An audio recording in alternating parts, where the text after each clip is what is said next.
Hey everyone, it's your boy Anime Uchiha, and today we're diving into another epic What If. This time, we're exploring what if Issei was the reincarnation of Vicious. The last stand of Vicious, Cowboy Bebop Vicious accurate. A cold rain falls over the syndicate headquarters. Inside, gunfire echoes through the marble halls. Bodies of syndicate soldiers lie scattered, the result of Vicious carving his way through betrayal. His long gray hair is soaked in rain and blood.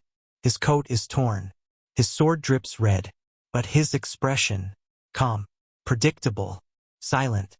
He walks down the hallway like a ghost returning home. The sound of boots approaches more syndicate men.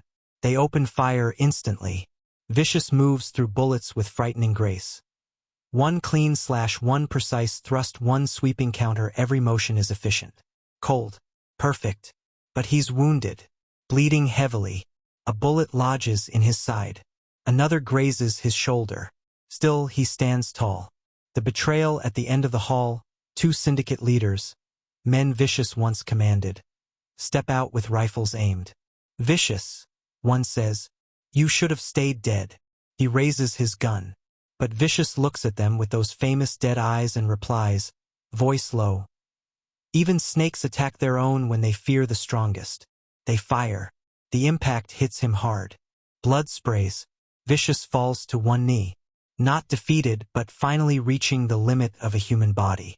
He grips his katana tightly. He tries to stand.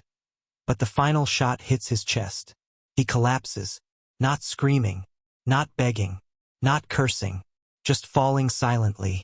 Like a blade placed gently on the ground. Vicious' final thought as the rain outside grows louder. Vicious lies bleeding out. He sees only one thing in his fading vision. A bird in the broken window. A crow. Watching him, he smirks faintly. So, this is how the beast dies. The crow caws. Vicious closes his eyes.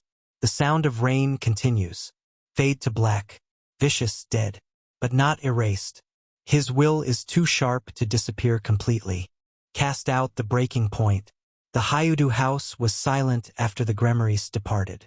But this silence was heavier than any shouting. It pressed down on the walls, the air thick with disappointment and scorn. The parents sat rigid at the table, faces twisted in anger and disgust. The father's voice broke the quiet, low and sharp like a whip. Issei, you are nothing. No sacred gear. No strength, no future. You shame this family. You're a burden we cannot bear.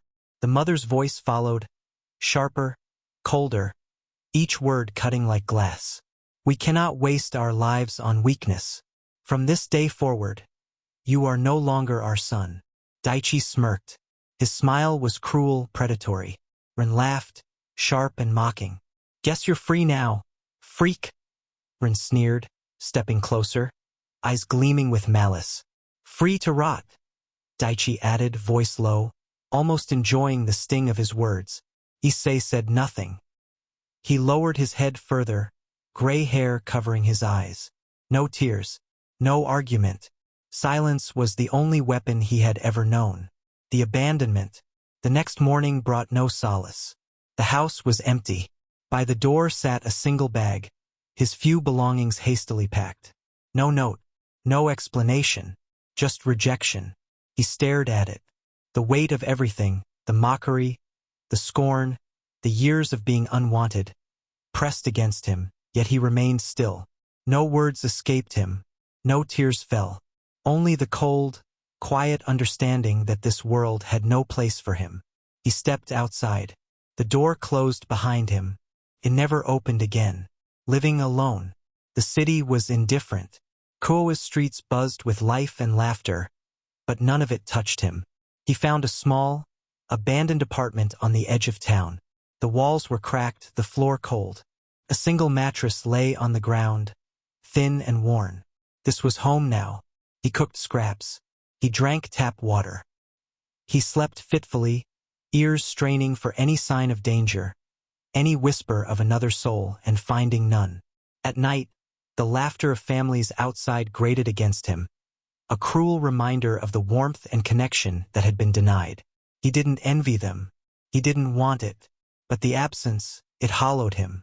School isolation. Ko Academy offered no escape. Whispers followed him down the halls. His parents threw him out. He's worthless. He should just disappear. I stared and quickly looked away. No one approached. No one dared. He moved quietly, unnoticed. Gray hair shadowed his eyes. He never spoke. He never fought back. He endured. Each step measured, silent, invisible. Even the strongest sacred gear users and respected families of Kuo Academy ignored him. For all appearances, he was nothing. The seed of vicious. One evening, in the quiet, empty apartment, Issei sat alone. The walls closed in. The silence pressed down like a weight. Every sound from the outside world, the laughter, the conversations, the footsteps, seemed distant, mocking. And in that silence, something stirred.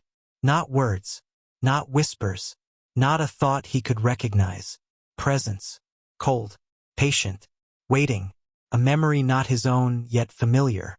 A calm precision that had survived the void of space, betrayal, and death. A killer's clarity, sharpened by years of loss and survival. It did not speak. It did not move. Yet even sleeping, it waited, watching, learning, ready. Vicious was there, silent, patient, and in the shadows of his mind, the boy who endured quietly, Issei Hayadu, would never truly be alone again. The awakening. The apartment was silent. Shadows crept along the cracked walls, twisting in the faint glow of a lone streetlight outside. A quiet calm, broken only by the steady rhythm of breathing. Gray hair rested over a pale face. Small hands clenched and unclenched. Something shifted beneath the surface. A chill in the air, subtle but undeniable. Then it came. A presence sharper than the quiet, colder than the night itself. It surged, settling into the body with an ease born of familiarity. Eyes snapped open, silver gray, piercing, absolute. The body that had belonged to a weak, abandoned boy now moved with precision, controlled and deliberate.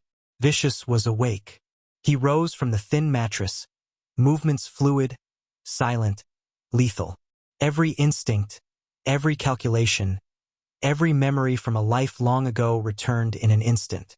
Not just his own. The fragments of the boy who had lived here.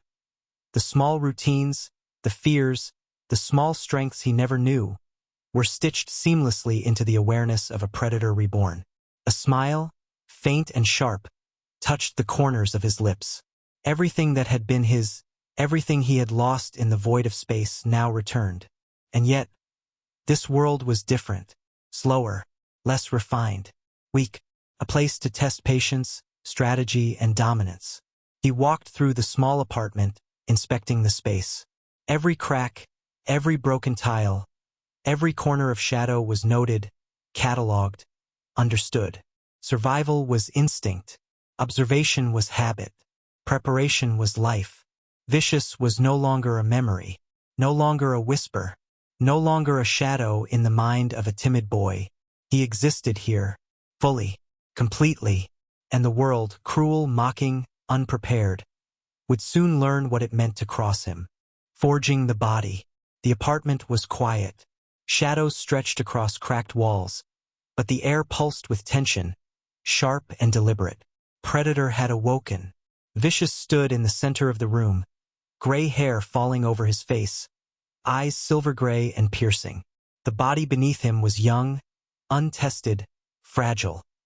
A husk abandoned and mocked by a family that had long forgotten it. Not his own. Not ready. He flexed his fingers, felt the joints, tested reflexes. The muscles resisted, slow, untrained. Bones protested. Tendons screamed. The body had to obey. It had to catch up to the mind that had once cut through stars, survived betrayal, and killed without hesitation. Pain and precision. First came the pain. Every movement was wrong. A simple punch sent shockwaves up the arm. A step faltered. Kick lacked power. Every failure was catalogued, noted, memorized. Vicious did not hesitate. He struck again over and over, slowly at first, letting the body understand. then faster, sharper, sharper still. Pain became a teacher. Every ache, every strained muscle, every failure whispered the same lesson. Adapt or die. Hours passed. The body trembled. Sweat fell. Tendons burned. Bones ached. But Vicious smiled faintly. Good. Growth begins at the edge of pain. Weakness is merely a canvas. Rebuilding from the ground up. Vicious began with the basics. Stance, balance, footwork. Every muscle, every joint had to move in perfect harmony. He ran until the floor beneath his feet seemed to crack. He jumped, rolled, spun, testing gravity, momentum, reaction. Each movement refined the body, forcing coordination where there had been none. Hand-to-hand combat came next. Shadowboxing against an invisible opponent, each strike calculated, every block precise. Pain was constant.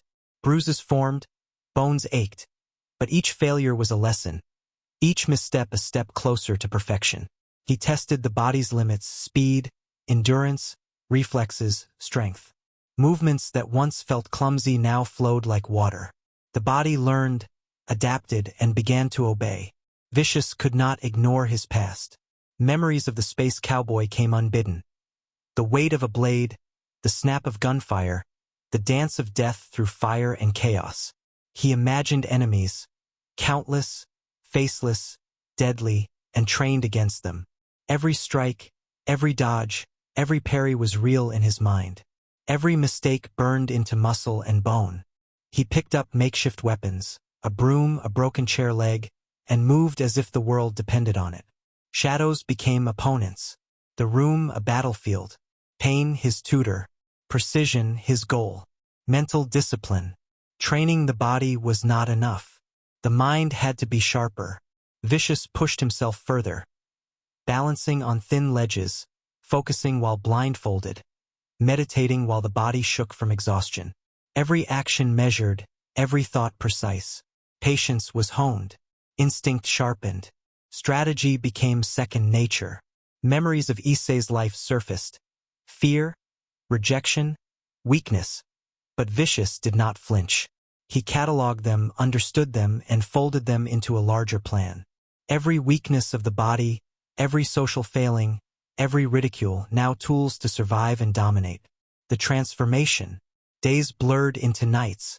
Pain became rhythm. Fatigue became a weapon. Weakness was stripped away, muscle by muscle, bone by bone. The gray-haired boy who had lived and suffered quietly in this apartment no longer existed. Only a predator remained. Precise, patient, lethal, untouchable. Vicious moved like a ghost, silent and deliberate. Every movement honed. Every thought calculated. Every instinct deadly. By the time the first light of dawn touched the cracked walls, the space cowboy had returned sharper, stronger, and ready. The world had yet to see what it meant for a ghost of the past to walk the present. Vicious smiled, faint, cold, and certain. Supernatural trial.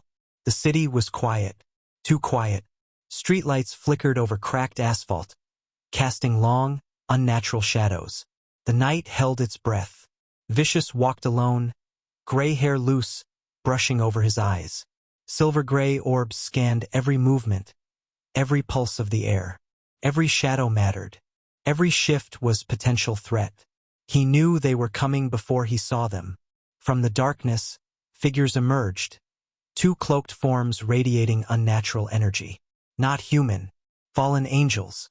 Their movements too fluid. Their auras cold and sharp. Vicious stopped. He did not flinch. He did not hesitate. A low, cold voice escaped his lips, cutting through the night. "You're late," the attackers hissed, circling. Their wings flexed, a flash of otherworldly light shimmering across the street. They lunged simultaneously. Vicious hand moved before thought. A blade formed in his grip, weight perfect, balance natural, deadly instinctual. The first strike cut through the night, intercepting the first attacker's weapon. Sparks danced, air cracking with lethal force. He moved like water, step silent, precise. "Pathetic," he murmured, voice calm. "Deadly? You think you understand fear? You don't even understand pain." The second attacker lunged, faster, heavier. Vicious pivoted, letting momentum carry him into a spin. His blade arced, striking cleanly, slicing through the aura that protected the enemy. One fell, chest hitting the ground with a soft, defeated thud. The first turned, fury in glowing eyes, but Vicious already anticipated. He stepped forward, toes barely touching the cracked asphalt, blade moving with impossible speed. Move faster, fight smarter, or die. Another strike, another fall. Silence. Vicious paused, looking over the bodies. Nothing stirred except the faint crackle of residual energy. Too easy, he muttered almost to himself. The tone was calm, cold, hungry. A shadow flickered in the corner. The final attacker, desperate, wild. Vicious' smile sharpened. Pathetic. You should have stayed in the dark. He advanced. The man swung a sudden strike, wings unfurling in desperation. Vicious sidestepped with inhuman precision, blade flicking out to disarm, then followed with a strike so fast the attacker's scream never formed. Silence swallowed him. Vicious stood alone, breathing slow, controlled, silver-gray eyes scanning. The city had watched, confused. Whispers drifted from alleys, rooftops, unseen onlookers hiding in fear. What is that? He sheathed the blade. The world had tested him, and he had responded. Pain? None. Hesitation? None. Only perfection, precision, predator instinct alive and untouchable. Vicious spoke again, low and chilling. Words carried over the empty street. Weakness is everywhere. Predators, prey. None of them understand the difference. None of them survive. He turned, moving into the shadows, gray hair catching the faint moonlight, a predator returning to his domain. He didn't celebrate, didn't linger.